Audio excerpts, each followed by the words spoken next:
संपूर्ण भारत की आवाज़ सुनी जाएगी, सबको मिलेगा न्याय, आपकी आवाज़ सीधे पहुंचाएगी सरकार तक। आज सुबह टाइम्स न्यूज़ नेटवर्क नई दिल्ली आपको समर्पित। भयो नंद के आनंद भयो, जय कन्हैया लाल की, हाथी घोड़ा पाल की, जय कन्हैया लाल की, हाथी घोड़ा पाल की। नंद के आनंद हुओ, नंद के आनंद हुओ, जय कन्हैया लाल की, हाथी घोड़ा पाल की। आप सब लोगों को श्री कृष्ण जन्माष्टमी की हार्दिक शुभकामनाएं। आप सब लोगों को मालूम ही है कि भादों के कृष्ण पक्ष में अष्टमी के दिन भगवान श्री कृष्ण का जन्म होता है, रात के मध्यकालीन समय में। और हम सब लोग उस अंधेरे में अपने प्रभु को निहारते हैं और उनका पालन पोषण करने के लिए तैयार हो जाते हैं। उनकी सीख को अपने जीवन में उतारने के लिए लालायित रहते हैं। मगर हम जन्माष्टमी सजाकर उनकी लीलाओं को देखते हैं, उनकी लीलाओं को देखकर अपने जीवन में उसको उतारने की कोशिश करते हैं। ये बाहरी रूपरेखा जो जन्माष्टमी सजा के हम करते हैं, वो वास्तव में हमें ये दर्शाती है कि हमें कैसे जीवन जीना है। मगर क्यों ना हम अपने अंदर जन्माष्टमी को सजाएं और अपने अंदर जन्माष्टमी को सजाकर अपने अंधेरे को, जो हमारे अंदर अंधेरा है, उसको हम जन्माष्टमी में सजाकर उसको चमकाएं, उसको प्रकाशमान करें। क्योंकि वास्तव में भगवान कृष्ण ने जो कुछ बोला है उसको हम अपने जीवन में बाहर से तो उतारें, अंदर से भी, दिल और दिमाग से भी उतारने की कोशिश करें, जिससे कि जन्माष्टमी का जो वास्तविक रूप है, जो वास्तविक बनाने का कारण है, वो हम सब लोग उसको पालन कर सकें। भगवान श्री कृष्ण ने जन्माष्टमी के माध्यम से हम सब लोगों को लोकहित में बहुत कुछ बताया है, समझाया है। मगर हम बाहरी रूप से ही इसको मनाकर अपने को मान लेते हैं कि हमने श्री कृष्ण जन्माष्टमी मना ली। मगर जिस दिन से हम दिल और दिमाग से, अंदर से श्री कृष्ण जन्माष्टमी अष्टमी के दिन कृष्ण पक्ष भादों में मना लेंगे, तो हमारे अंदर का जो अंधकारमय प्रकाशमय जो जीवन है, वो वास्तव में प्रकाशवान होकर रह जाएगा।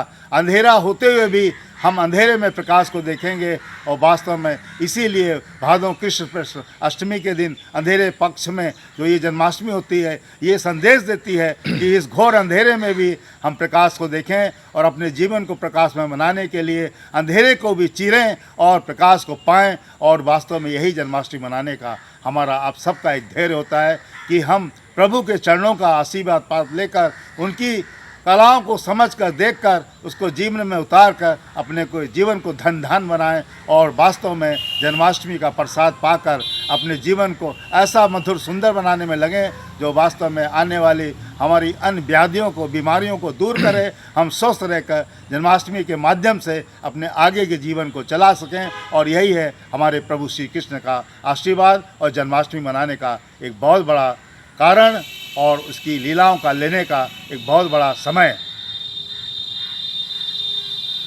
जय हिंद, जय भारत।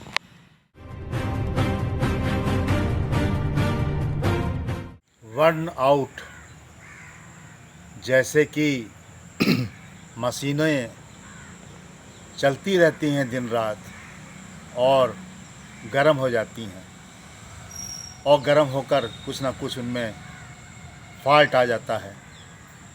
जैसे इंसान दिन रात अगर काम करे, आराम ना करे, तो उसको थकावट महसूस होती है, और वो इतनी ज़्यादा थकावट होती है कि एक तरह से अलस्त हो जाता है, बर्न आउट।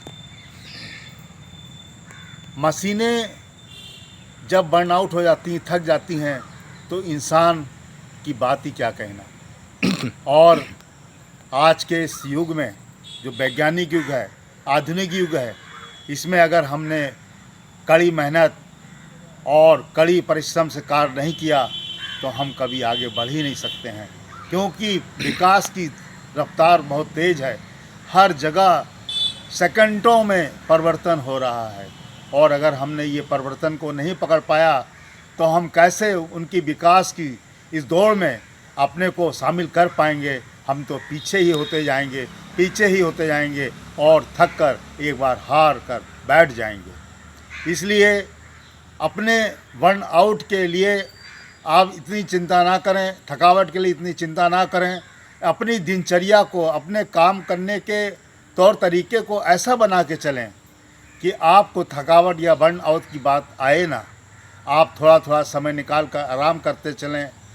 अपनी दिनचर्या को ऐसा सुव्यवस्थित करें कि आपके काम में तेज़ी बनी रहे और आप कभी पीछे ना हटें, क्योंकि जो हमारा आलस्य, जो हमारा थकावट, ये हमें कार्य को पीछे ले जाने के लिए सहायता करता है। मगर आज के इस आधुनिक युग में अगर हमने इसका साथ लिया तो हम कहीं के नहीं रहेंगे। इसलिए हम सबको ये चाहिए कि आज के इस वर्तमान युग में हम लोग बर्न आउट की चिंता करते हुए अपनी दिनचर्या को इतना सुव्यवस्थित करें कि हम इससे भी आगे निकल जाएं।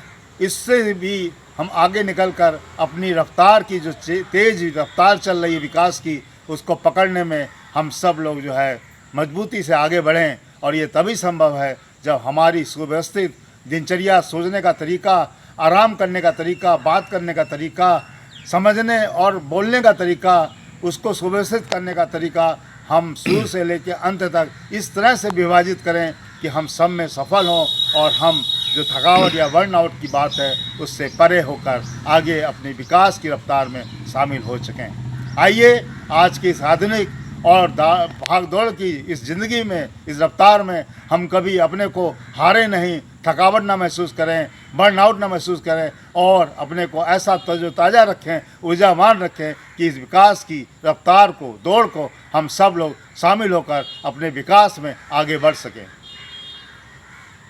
जय हिंद, जय भारत। नमस्कार दोस्तों, मेरे चैनल को सब्सक्राइब, लाइक करें और आइकॉन को जरूर दबाएं ताकि आने वाले वीडियो को आपको नोटिफिकेशन मिल जाए। धन्यवाद।